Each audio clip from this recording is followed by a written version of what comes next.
Hola a todos, hoy es sábado, 18 de abril de 2026, y nuestro querido amigo, nuestro hermano, el profesor Marandi, está aquí con nosotros. Bienvenido de nuevo, profesor Marandi.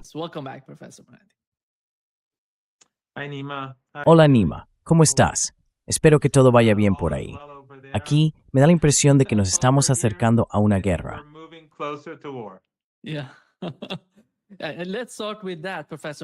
Sí, empecemos por ahí, profesor Marandi. Ayer supimos que de repente el ministro de Exteriores de Irán anunció que el estrecho está abierto y que los buques comerciales pueden pasar, al menos según lo que mencionó en ese tweet. Y luego Donald Trump publicó una serie de, muchas acusaciones diciendo que Irán está capitulando. El resultado de lo que decía en esos tweets es, básicamente, una rendición total de Irán. Y hoy hemos sabido que el estrecho está, de algún modo, cerrado, o que Irán es controlando el tráfico a través del estrecho de Hormuz. De alguna manera está limitado. ¿Cuál es la situación actual?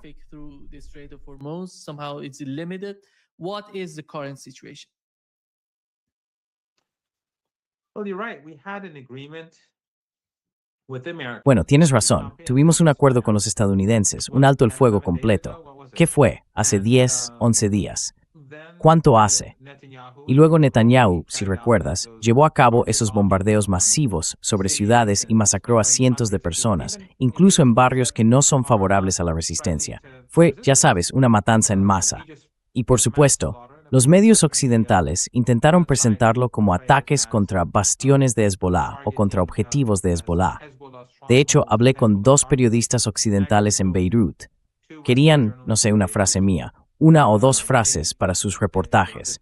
Bueno, no sé si se llama soundbite, pero eso, 1 o 2 frases mías para sus informes. Y les pregunté, ¿por qué escribís bastión? ¿Por qué bastiones de Hezbollah?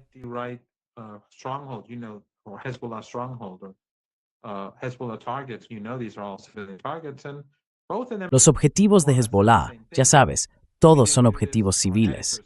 Y los 2, más o menos, dijeron lo mismo, que ellos no lo hicieron, que fueron sus editores. Yo les dije que eso no importa, que su nombre está ahí y que con su silencio y su aceptación de esto son cómplices de esos ataques genocidas. Así que los medios occidentales en Beirut y los periodistas están colaborando con el régimen israelí. Pero el punto es que Netanyahu violó el alto el fuego. Quiso destrozarlo. Es evidente, y todo el mundo debe tenerlo presente, que esta guerra la iniciaron el régimen israelí y el régimen de Trump, y que la calamidad económica que se nos viene encima es por culpa de ellos. Y al final, hace 10 u 11 días o lo que fuera, llegamos a un acuerdo. Líbano formaba parte de ese acuerdo para que la matanza se detuviera.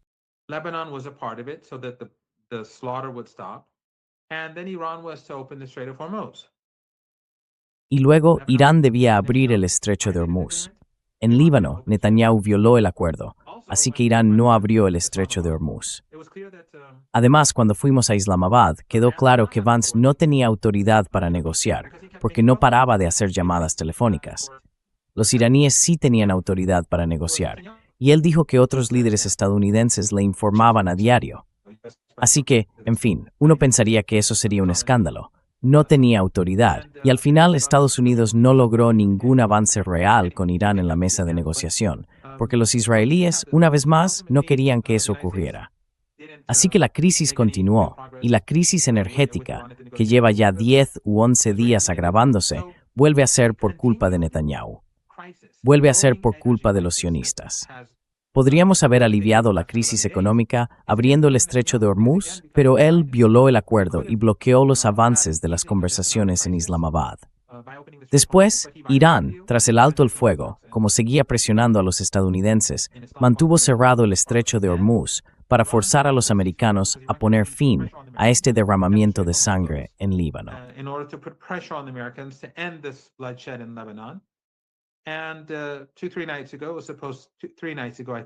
Y hace 2 o 3 noches se suponía que iba a ocurrir. 3 noches atrás, creo que era cuando debía pasar. Netanyahu no lo hizo. Al día siguiente, Irán lanzó nuevas amenazas, incluyendo atacar a Israel o a objetivos israelíes del régimen israelí, quizá en el Líbano. No estoy del todo seguro, pero eso creo inclinó la balanza junto con el cierre del estrecho de Hormuz.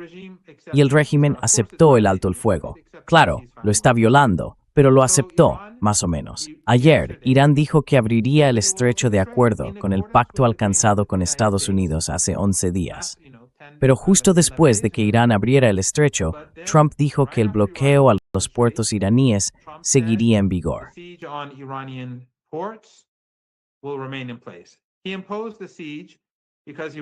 Impuso el bloqueo porque Irán, al violar su alto el fuego en el Líbano, mantuvo el estrecho cerrado. Y entonces impuso un bloqueo. Así que por culpa del Líbano, Estados Unidos impuso un bloqueo a Irán.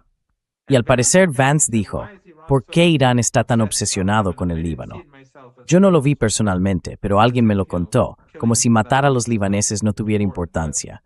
Pero Irán respondió, no, nos mantendremos firmes. Entonces los estadounidenses impusieron el bloqueo a Irán. Y cuando Irán abrió el estrecho, Trump dijo, vamos a mantener el bloqueo en los puertos iraníes. Inmediatamente, los iraníes respondieron, si es así, entonces el estrecho de Hormuz seguirá cerrado.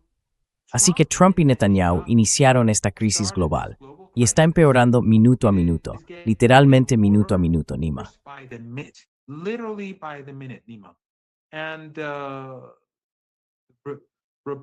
Y los informes dicen que en 1 o 2 semanas, los expertos hablan de entre 1 y 2 semanas, la situación va a ponerse muy mal.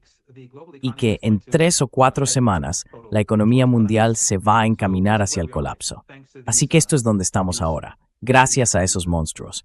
Si los estadounidenses deciden levantar el bloqueo de los puertos iraníes, y eso significa impedir que entren alimentos, impedir que entren medicinas, básicamente eso es lo que significa.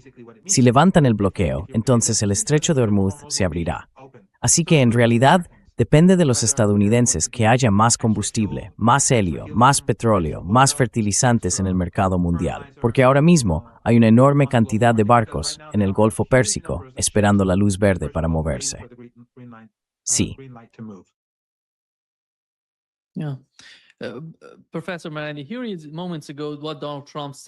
Profesor Marandi, esto es lo que acaba de decir Donald Trump hace unos momentos.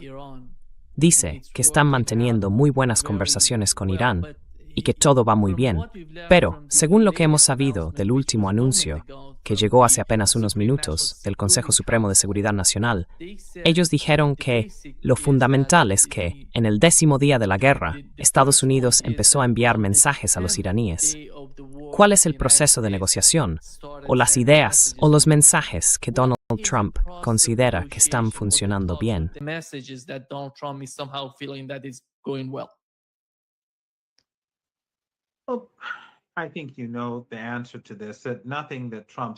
Creo que ya sabes la respuesta a esto. Nada de lo que dice Trump se puede tomar demasiado en serio, o en serio en absoluto. Aunque tengo la sensación, y puede que me equivoque, lo dije ayer en varios sitios y también lo puse en Twitter, de que quizá Trump está diciendo que Irán ha hecho todas esas concesiones, que no va a financiar a Hamas, que no va a financiar a Hezbollah, que va a, no sé, renunciar a su programa nuclear. Todos esos tweets de los que hablabais ayer, todas esas tonterías que dijo.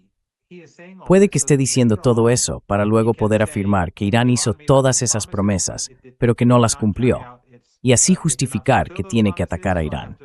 Creo que va por ahí, porque normalmente ignoro a Trump. No leo lo que escribe, no escucho sus discursos. Hace mucho que dejé de hacerlo, porque no aprendo nada de eso.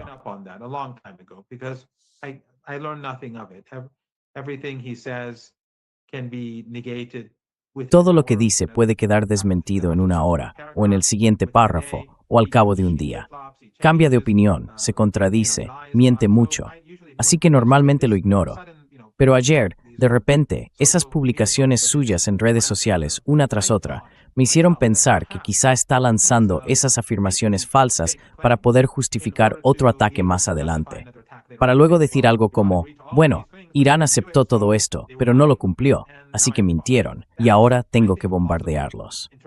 Creo que esa es una interpretación plausible. No digo que sea la correcta. Podría ser simplemente una continuación de todas las tonterías que suele decir. Como comentabas hace un momento, dice que las cosas van bien. No lo sé, no puedo opinar realmente sobre Trump. Pero lo que sí puedo decir, Nima, es que, para mí, todo aquello que se basó en la guerra partía de un gran engaño. Sí,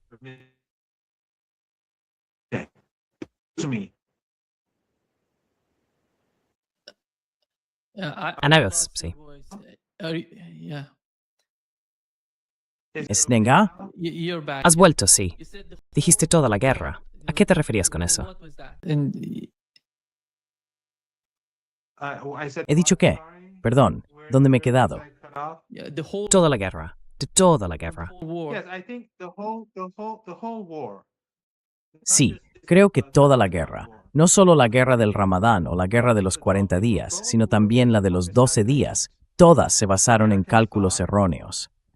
Los estadounidenses pensaron, quizá por las mentiras que la inteligencia israelí le contó a Trump, o por su propia ingenuidad, que Irán se derrumbaría. Seguro que recuerdas que al comienzo de la guerra de los 12 días, o cerca del inicio, Trump habló de rendición incondicional. Y también, al principio de esta guerra, todo giraba en torno a la rendición incondicional. Pero después de un par de días, cuando vieron que a pesar del martirio del Ayatollah Jamenei y de algunos altos mandos, las fuerzas iraníes seguían funcionando muy bien, que la gente estaba en las calles y que no había pánico en los bancos, ni en los supermercados, ni en las gasolineras, ni nada por el estilo.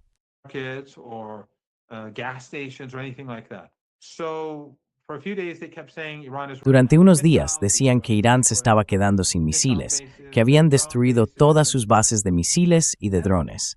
Pero luego vieron que no, que esa propaganda no estaba funcionando. Y cuando Irán siguió lanzando misiles y drones, y fue aumentando poco a poco la intensidad, los estadounidenses cambiaron su postura. Pasaron de exigir una rendición incondicional a presentar ese plan de 15 puntos que Irán rechazó. Entonces Irán propuso su propio plan de 10 puntos, que Trump aceptó. Aceptó ese plan de 10 puntos como base para las negociaciones. Por eso Irán aceptó el alto el fuego. Y eso fue una gran victoria.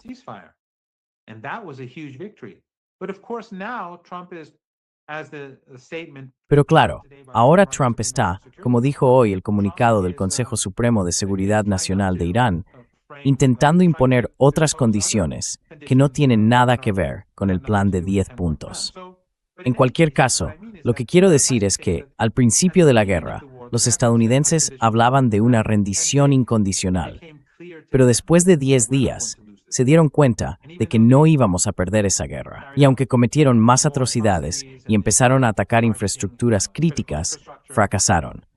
Así que, al final, tuvieron que detenerse. Y ahora estamos donde estamos. Pero creo que nos dirigimos de nuevo hacia una guerra. No estoy seguro, y algunos amigos estadounidenses me dicen que quizá Trump solo quiere salir de todo esto.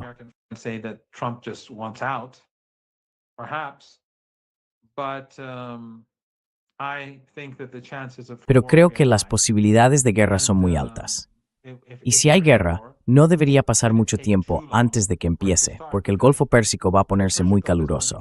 Tú vives en el sur de Irán, tu familia es del sur, así que sabes de lo que hablo mejor que yo. Durante la guerra entre Irán e Irak, yo estuve en Juzestán, en el sur, en verano, y fue muy duro, muy difícil. Durante el día, casi imposible. Así que creo que va a hacer mucho calor. Y bueno, creo que los estadounidenses, si quieren lanzar un ataque, tendrán que hacerlo más pronto que tarde. Pero el problema es que si los estadounidenses lanzan un ataque, volverán a apuntar a la infraestructura crítica de Irán, como ya hicieron antes.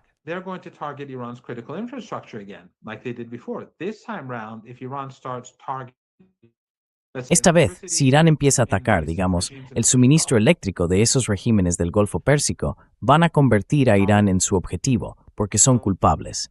En pleno verano, eso obligaría a todo el mundo a marcharse. Millones de personas abandonarían Qatar, los Emiratos, Kuwait y demás.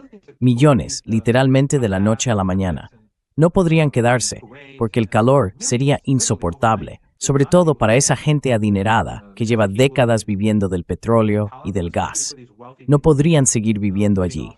Así que veríamos a millones de personas marchándose, literalmente de un día para otro, y esos regímenes se vendrían abajo. Por eso creo que reanudar la guerra sería un error catastrófico para Trump, para el imperio estadounidense.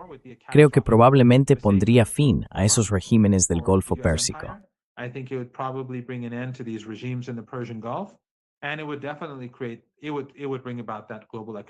Y eso sin duda traería ese colapso económico global, ese colapso del que hemos estado hablando, porque vamos en esa dirección. Y en los últimos 10, 11 días desde el alto el fuego, la situación no ha hecho más que empeorar. Cada día va peor, y nos estamos acercando cada vez más al punto de no retorno. Como dije, 1 o 2 semanas, 3 o 4 semanas, así es como están interpretando el futuro de la economía global. Así que habrá que ver. De nuevo, hay distintas opiniones, pero creo que mi impresión, no es una impresión, lo sé, es que las Fuerzas Armadas iraníes se han estado preparando las 24 horas del día. Igual que después de la guerra de 12 días, empezaron a prepararse para una guerra mayor, y esta vez se están preparando para la siguiente fase.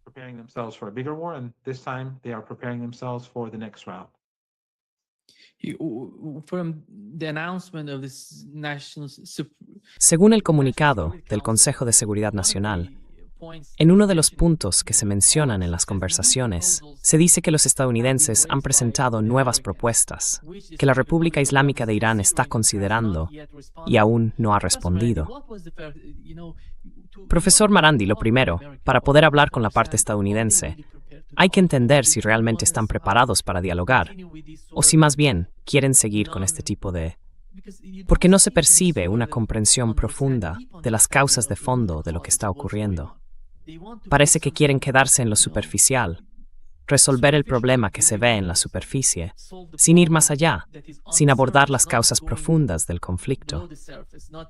¿Usted percibe algún tipo de comprensión por parte de los estadounidenses, alguna disposición a avanzar en esa dirección?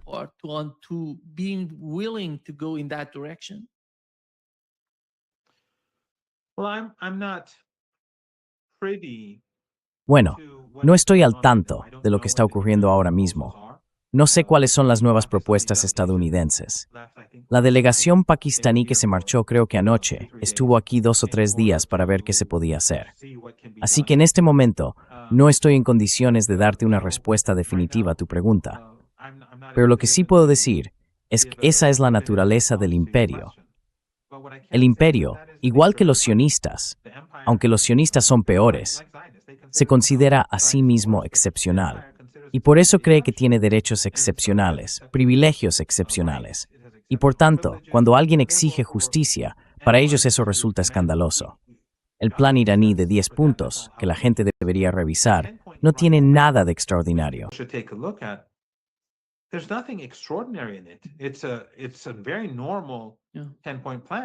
Es un plan de 10 puntos muy normal. Pero los estadounidenses no quieren tomárselo en serio, porque para ellos tratar de igual a igual no tiene sentido.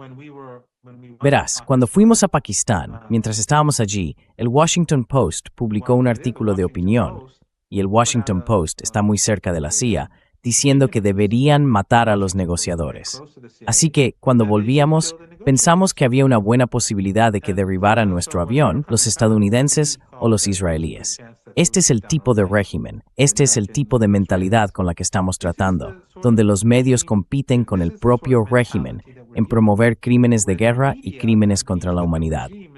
Así que, para conseguir justicia de Estados Unidos, hay que ser firme y mantenerse con determinación.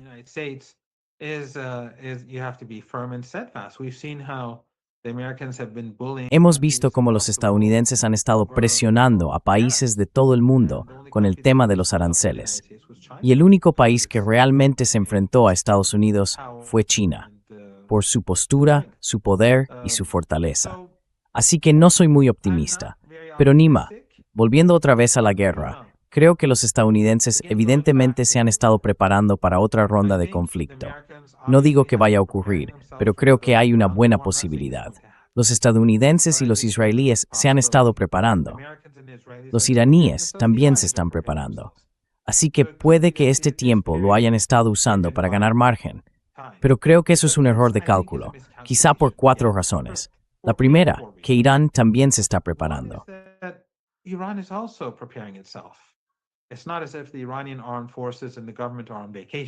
No es que las Fuerzas Armadas iraníes y el gobierno estén de vacaciones. Así que se están preparando rápidamente para la siguiente fase. El segundo asunto es que este periodo de alto el fuego, por sus propias acciones, por no cumplir el alto el fuego en Líbano y ahora imponer un bloqueo a los puertos iraníes, ha hecho que el estrecho de Hormuz siga prácticamente cerrado.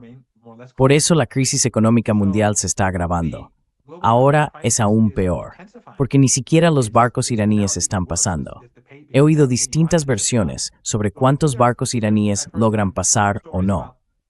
No tengo claro qué está ocurriendo exactamente, si algunos consiguen pasar o no. He escuchado diferentes historias. No sé cuál es cierta.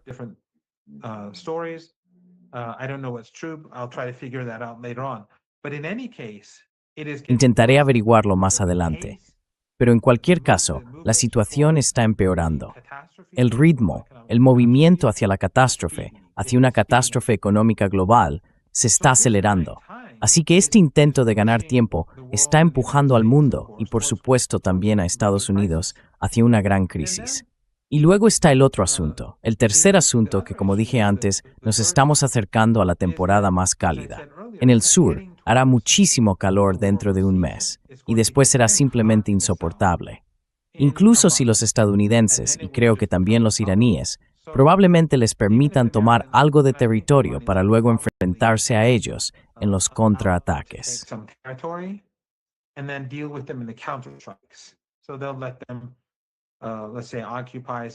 Así que les dejarán, digamos, ocupar algunas zonas o quizá unas islas, y luego empezarán a atacarlos con misiles y drones, acosándolos día y noche y causándoles bajas. A medida que el tiempo se vuelva cálido, caluroso e insoportable, eso será terrible para su moral. Creo que por esas tres razones, y una cuarta, que es que el mundo está ya harto de Estados Unidos y del régimen israelí. Iniciar otra guerra va a provocar aún más enfado, sobre todo ahora que estamos muy cerca de que estalle la crisis económica. Así que no creo que lo que está haciendo Estados Unidos sea inteligente en absoluto. Me parece un acto de desesperación. Pero, de nuevo, hay quienes piensan que Estados Unidos no va a hacerlo.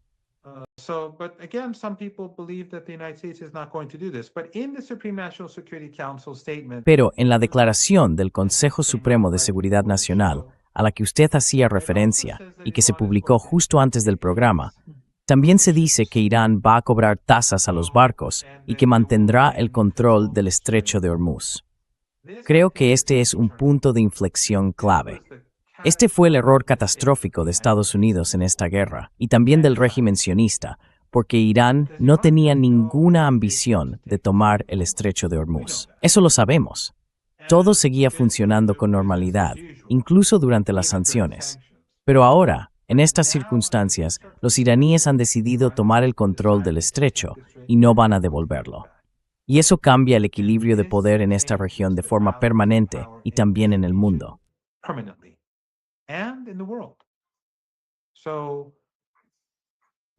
Así que, independientemente de lo que hagan los estadounidenses, los iraníes no van a renunciar al estrecho de Hormuz, nunca. Y esas dictaduras del Golfo Pérsico, esas dictaduras familiares, van a tener que enfrentarse a una nueva realidad. Creo que es justo decir que las fuerzas del imperio en toda la región se van a debilitar y que el eje de la resistencia en conjunto se va a fortalecer como resultado. Y aunque hubiera otra guerra, creo que eso no cambiaría nada. Probablemente empeoraría las cosas para Estados Unidos, porque cuando sean derrotados, y estoy seguro de que, si empiezan la guerra, lo harán, los medios occidentales, incluso los que se oponen a Trump, hablarán de sus victorias, de cómo han tomado las islas y de lo heroicos que son los soldados estadounidenses.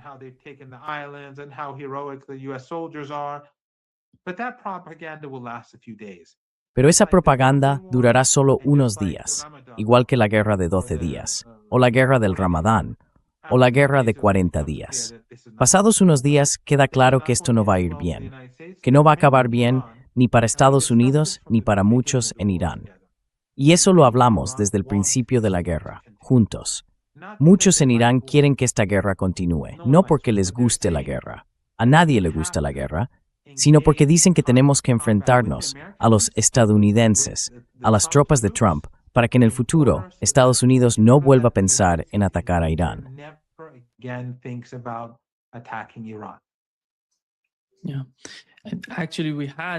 De hecho, tuvimos al vicepresidente de Irán hablando de esto, que si no podemos lograrlo mediante negociaciones, sin duda lo conseguiremos en el campo de batalla. Esto es lo que está ocurriendo realmente.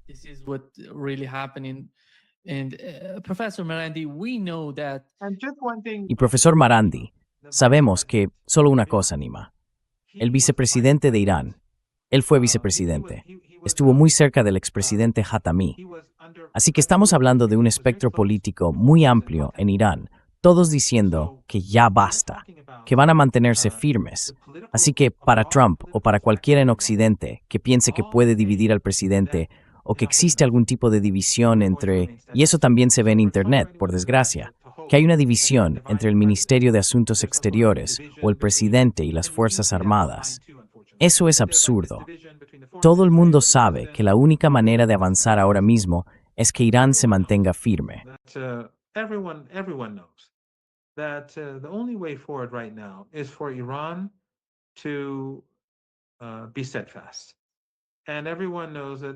Y todo el mundo sabe que Trump no es honesto y que Estados Unidos no cumple sus compromisos. Así que, cuando el primer vicepresidente dice eso, suena exactamente como un comandante militar. Y creo que esto es algo en lo que la gente debería fijarse.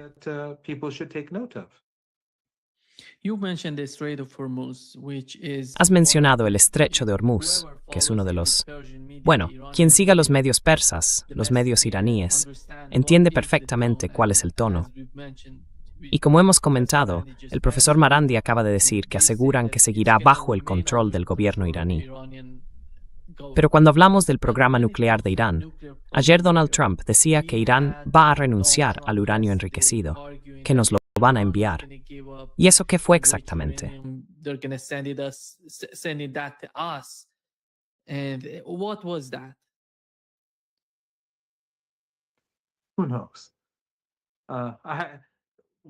¿Quién sabe? Lo que Trump dijo ayer.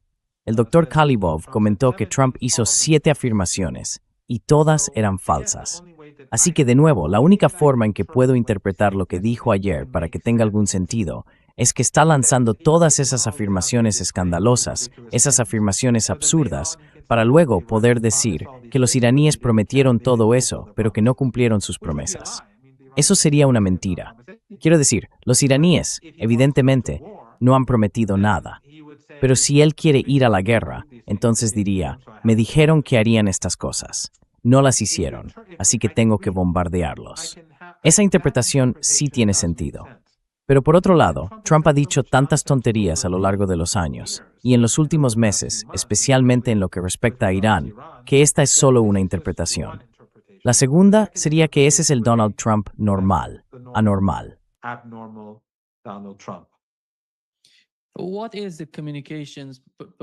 ¿Cuál es la comunicación, profesor Marandi? Tuvimos la llamada telefónica entre el ministro de Exteriores iraní y su homólogo en Arabia Saudí. ¿Y hay algún otro tipo de contacto o conversaciones entre Irán y los países del Consejo de Cooperación del Golfo para advertirles? Porque, como usted mencionó, la guerra parece acercarse de alguna manera. Mucha gente en Irán lo da por hecho, al menos. Básicamente, los medios persas hablan de que la guerra se aproxima y todo el mundo se está preparando en Irán. Pero ¿cuál es el nivel de comunicación entre Irán y los países del Golfo que formarían parte del conflicto si la guerra estallara de nuevo?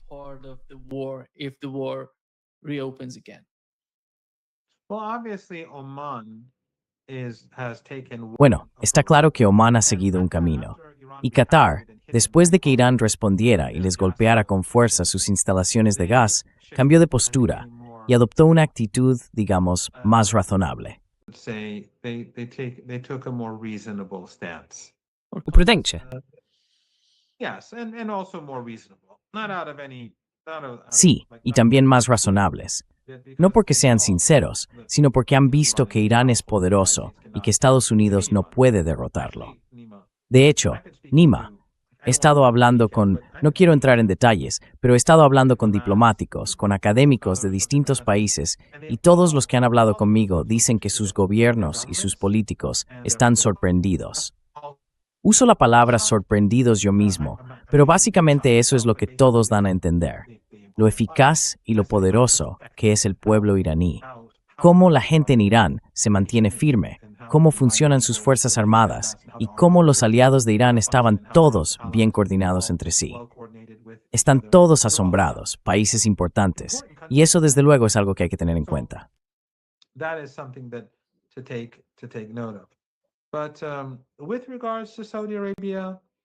En cuanto a Arabia Saudí, no sé qué ocurre entre bastidores ni qué se ha dicho entre las dos partes. Pero el país que ahora mismo está presionando para ir a la guerra son los Emiratos, lo cual tiene sentido, porque son los más cercanos al régimen israelí. Así que están empujando hacia una nueva guerra, lo cual es una locura, porque esta vez Irán probablemente acabaría con ellos primero. No tengo del todo claro cuál es la posición de Arabia Saudí en este momento. Si miramos los medios occidentales, al principio decían que los saudíes, y no solo al principio, durante bastante tiempo, apoyaban el ataque contra Irán. Y por supuesto, los saudíes dieron mucha ayuda en el esfuerzo bélico y lo financiaron. Creo que ya lo comentamos antes. Los emiratíes, los saudíes y Qatar financian el esfuerzo de guerra, el de las Fuerzas Armadas estadounidenses. Los tres.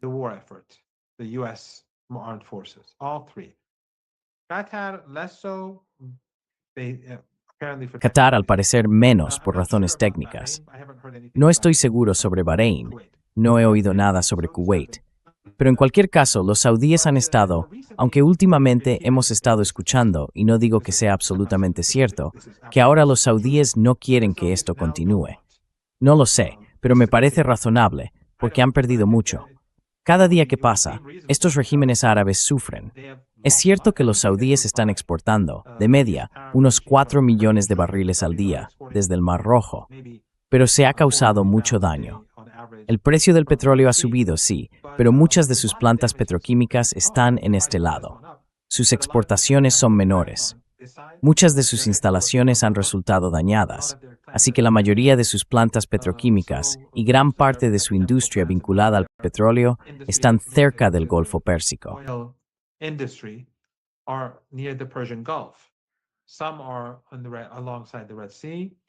Algunos están junto al Mar Rojo, pero la mayoría están aquí. Así que los saudíes están sufriendo, no hay duda. Y su comercio habitual, la mayor parte sale del Golfo Pérsico. Luego están otros países. Cada día que pasa, las cosas se les complican más. Sería lógico que quisieran poner fin a esto, pero creo que las posibilidades de guerra son bastante altas. Los israelíes la quieren. Netanyahu la quiere. Los sionistas en Washington la quieren. Igual que dijo Joe Kent al principio cuando dimitió, esta guerra no tiene que ver con Estados Unidos. Irán no es una amenaza. Esta guerra no trata de armas nucleares. Irán no las está produciendo. Esto tiene que ver con el sionismo, con el lobby sionista y con el régimen israelí. Y creo que ahora mismo, si la guerra vuelve a empezar, esa será la razón por la que tendremos guerra.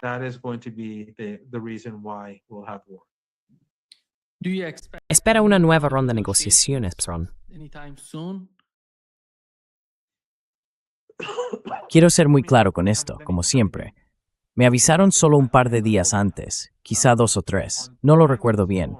Antes de la ronda anterior me preguntaron si iría, y dije que prefería no hacerlo, porque pensé que pasaría horas viajando a Pakistán y otras tantas para volver. Y durante ese tiempo puedo trabajar en línea, porque básicamente he dejado de lado mi curso. Mis estudiantes probablemente me odien, porque me he convertido en un profesor terrible. Pero ahora mismo en Tooth and Trail y en todo eso, soy de verdad horrible.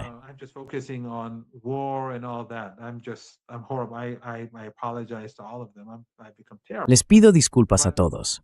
Me he vuelto terrible, pero dije que prefería quedarme aquí porque perdería mucho tiempo en el vuelo, ya que los aviones no tienen conexión a Internet. Aún así dije, si queréis que vaya, iré. Y literalmente me llamaron, no sé qué hora era, quizá a las 2 de la tarde, y me dijeron, estate en el aeropuerto en 1 hora. Y ya sabéis que el aeropuerto Imam Khomeini está fuera de Teherán. Así que dije, no puedo estar allí en 1 hora. Y me respondieron, bueno, intenta llegar lo antes posible. Así que me preparé y salí y llegué en 2 horas.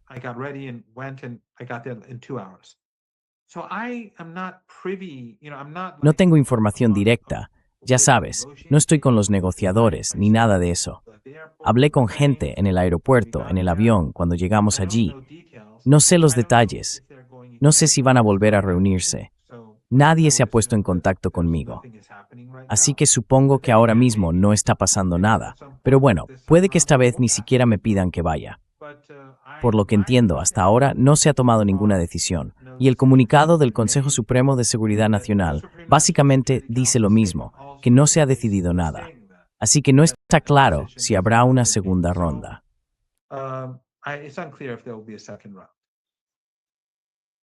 The other important point in the announcement of this Otro punto importante en el anuncio de esta declaración del Consejo Supremo de Seguridad Nacional fue el tema de que la guerra había terminado en todos los frentes. Sabemos lo que hizo Irán con el caso del Líbano. Intentaron ejercer mucha presión sobre Estados Unidos, obligando después a Netanyahu y a su gobierno a hacer algo respecto al alto el fuego. Y si miras la declaración del primer ministro libanés, no menciona a Irán. Da las gracias a Arabia Saudí. No sé qué pasó en otros países donde ocurrió algo parecido, pero el alto el fuego se debió a la presión iraní sobre Estados Unidos. ¿No fue así? Iranian pressure on the United States. Wasn't that the case? Of course. Of course, he knows that. Everyone knows that. Only Por an supuesto, insane person él lo would sabe, otherwise. todo el mundo lo sabe. Solo una persona fuera de sí pensaría lo contrario. Por cierto, cuando Irán habla de todos los frentes, no se refiere solo al Líbano, habla de Gaza, habla de toda Asia Occidental. Pero la razón por la que se mencionó al Líbano fue por el ataque que estaba sufriendo el pueblo libanés. Una matanza masiva. Más de 2.000 personas fueron asesinadas en ese periodo, durante esa ofensiva genocida. Pero sí, claro, el primer ministro libanés, quiero decir, el primer ministro del Líbano tiene sangre manis, porque es mein find of no experience things. That because this ceasefire was about to be enforced. And then he conspired with y luego conspiró con Netanyahu y también con el presidente del Líbano. Conspiraron con el régimen israelí y con Trump para decir, no, no formamos parte del alto el fuego. Podrían haber tenido un alto el fuego sin pagar ningún precio político, sin asumir ningún coste, sin hacer concesiones a nadie, porque los iraníes lo estaban haciendo por ellos. Podrían haberse quedado quietos, esperar, recibir eso y después tener el alto el fuego y luego hacer lo que quisieran. Pero no, tenían que ayudar a Netanyahu y a Trump a destrozar el alto el fuego y decir no, nosotros estamos en otra vía. Así que lo que querían era que los israelíes bombardearan el Líbano. They wanted the Israelis to bomb Lebanon. They wanted the Israelis to bomb people in the south and elsewhere. Querían que los israelíes bombardearan a la gente del sur y de otras zonas para debilitar a la resistencia y a quienes la apoyan.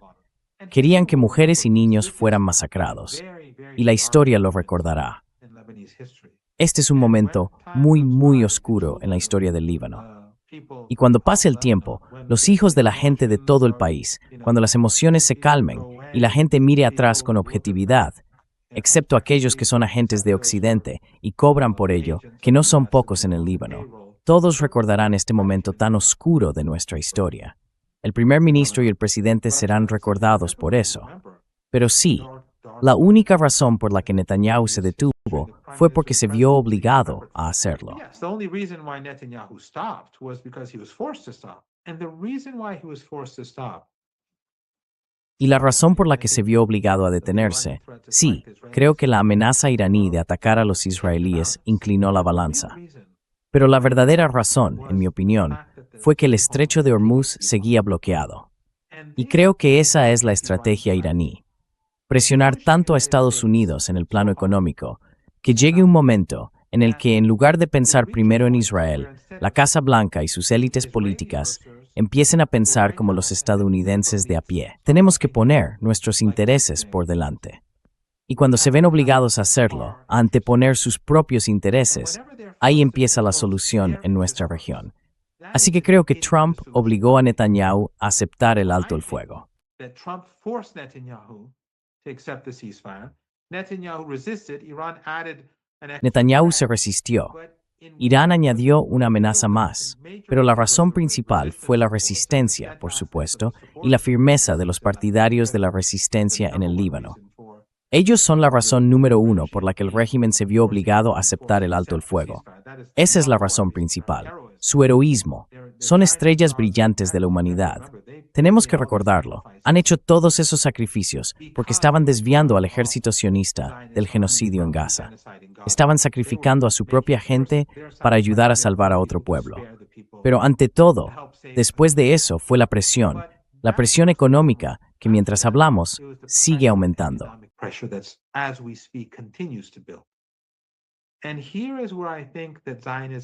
Y aquí es donde creo que el sionismo está en problemas, porque no solo el sionismo es ahora despreciado en todo el mundo, como ya sabes, como una especie de raza superior, un pueblo elegido que mata día y noche, que dispara a niños. Incluso ahora disparan a niñas pequeñas, ya sabes, en Gaza. Bombardean familias ya sabes, en Líbano. Justo en los últimos segundos antes del alto el fuego, bombardearon un bloque de apartamentos y mataron a todos los que estaban dentro. Bombardearon a personal médico. Mataron a muchos, a un gran número de sanitarios. Quiero decir, las historias que llegan desde Líbano muestran lo que son estos sionistas. Pero el mundo se ha vuelto en su contra. El pueblo estadounidense se está volviendo en su contra.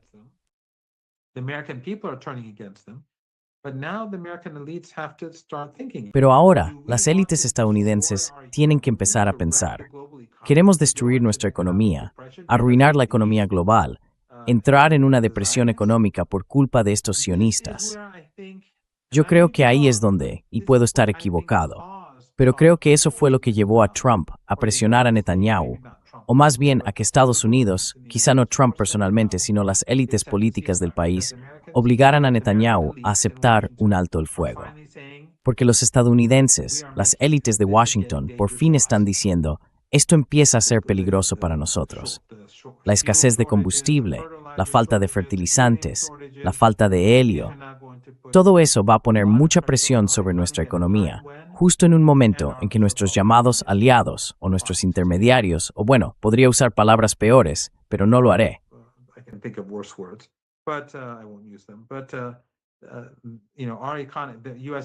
Pero ya sabes, nuestra economía, la economía de Estados Unidos, está ya en bastante mal estado y las cosas van a peor. Así que creo que se puede decir que por un momento Estados Unidos estaba mirando la situación desde una perspectiva realmente estadounidense. No porque eso sea propio de la élite política, sino porque las cosas se están poniendo muy peligrosas. De verdad creo que la gente no se da cuenta de lo grave que está a punto de ponerse la situación. La economía global está al borde de una catástrofe. Y como dije, en 1 o 2 semanas va a empeorar de forma significativa. En 3 o 4 semanas dicen que se va a poner realmente mal. Así que creo que al menos algunas personas se dan cuenta de esto, aunque a los estadounidenses de a pie no se les está diciendo. Y eso les preocupa.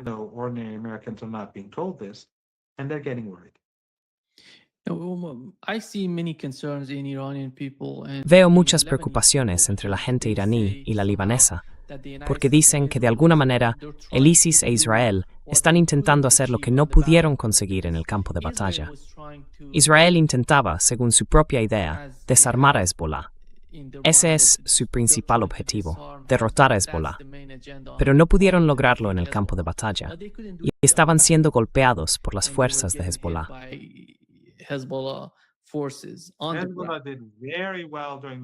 Hezbollah lo ha hecho muy bien en las últimas semanas, extraordinariamente bien.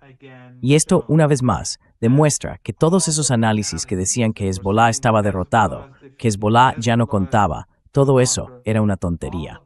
Hezbollah, aunque está rodeado, Al-Qaeda e ISIS, los aliados de Estados Unidos, controlan ahora Siria, y luego está el régimen israelí, y además los títeres de Estados Unidos en Beirut. A pesar de todo eso, lo que han hecho es Yurkashtualit Merith in Switzings, realmente impresionante.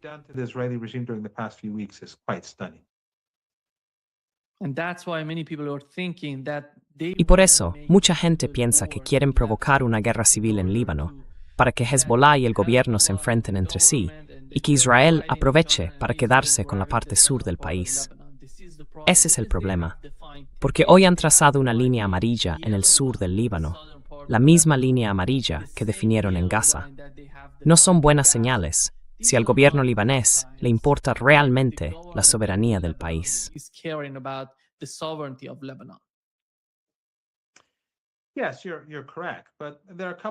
Sí, tienes razón. Pero hay un par de cosas que han cambiado. Y una de ellas es que nos estamos acercando a una crisis económica global y se va a culpar a Israel por ello. ¿Y quién controla el estrecho de Hormuz? Irán. El equilibrio de poder ha cambiado. El régimen israelí se ha visto obligado a aceptar un alto el fuego y ahora dice que tenemos esta guerra, la línea amarilla, y que después empezarán a volar edificios y casas de la gente porque son criaturas vengativas. Eso es lo que hacen en Gaza. Son monstruos. No esperamos nada diferente. Van a disparar a niños. Les gusta matar niños. Y los periodistas y las élites occidentales no tienen ningún problema con eso. Recordad a la clase Epstein. Mirad lo que hicieron con todas esas niñas. Así que, ya sabes, la clase Epstein, la gente que trabaja para esa clase, ¿esperas que se indignen por lo que hacen con los niños en Líbano y en Gaza?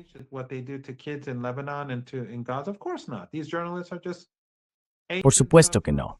Esos periodistas no son más que agentes del imperio, agentes de la oligarquía, de esa oligarquía completamente corrupta. Pero el equilibrio de poder ha cambiado, y nosotros tenemos paciencia. Recuerda que la ocupación del Líbano duró 18 años. Los israelíes ocuparon el Líbano en 1982, tomaron Beirut, y de esa ocupación nació Hezbollah. Y en el año 2000, 18 años después, los expulsaron del Líbano. Israel no estará en el Líbano durante 18 años. El mundo está cambiando muy rápido, y el eje de la resistencia está creciendo, y ese eje de la resistencia se está haciendo popular en todo el mundo. Es impresionante.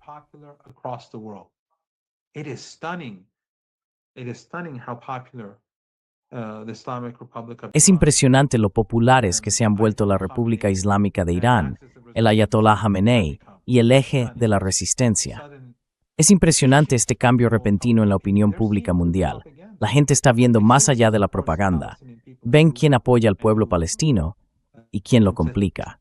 Así que no estoy preocupado. Me entristece, sí. Cada muerte me afecta. En los últimos 20 años y medio he estado muy activo, igual que tú y tantas otras personas. Hemos visto muchísimas imágenes. A veces había noches en las que no podía dormir, cuando todo era realmente terrible. Como todo el mundo, te despiertas a mitad de la noche, coges el móvil para mirar y ves grabaciones y actos atroces cometidos por esas criaturas.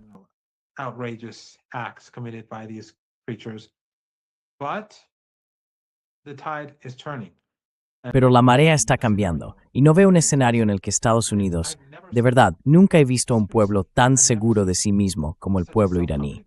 Y cuando ahora se habla de guerra, ellos dicen sí, vale. Una y otra vez recuerdo a la gente lo que dijo el general Soleimani.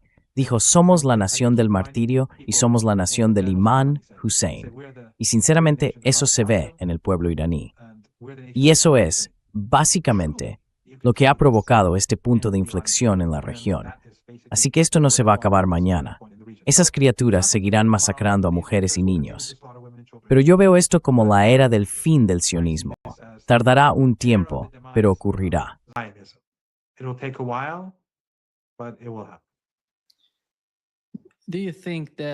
¿Cree que va a llevar demasiado tiempo lograr una comunicación constructiva entre Irán y los países del Consejo de Cooperación del Golfo para conseguir algo realmente sustancial en la región?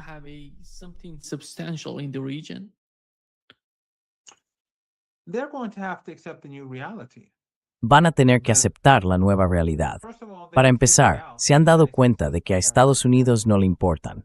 A Estados Unidos solo le importa Israel. No le importan ellos en absoluto. Los exprime.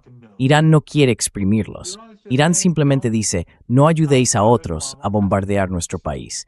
No es una gran exigencia, no es nada extraordinario. Esos regímenes, Qatar, los saudíes, los emiratíes, permitieron que los bareiníes y otros usaran su territorio contra Irak. Permitieron que su territorio se use contra Siria.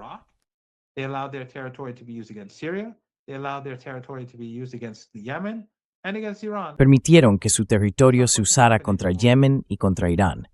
Eso ya no va a pasar. Depende de ellos si aceptan esta nueva realidad. Si no lo hacen, no creo que duren mucho. Creo que habrá nuevos regímenes en el poder. Y eso sería algo positivo si hubiera personas reales al mando en Qatar, ya sabes, la gente de Qatar, la gente que vive allí, personas normales tomando las decisiones en los Emiratos, en Bahrein y en Kuwait. Creo que viviría mucho más próspera y mucho más integrante. And a much more integrated region. Muchísimas gracias, profesor Marandi, por acompañarnos hoy. Un verdadero placer, como siempre. Muchas gracias, Nimetsen. Siempre es un honor estar en tu programa.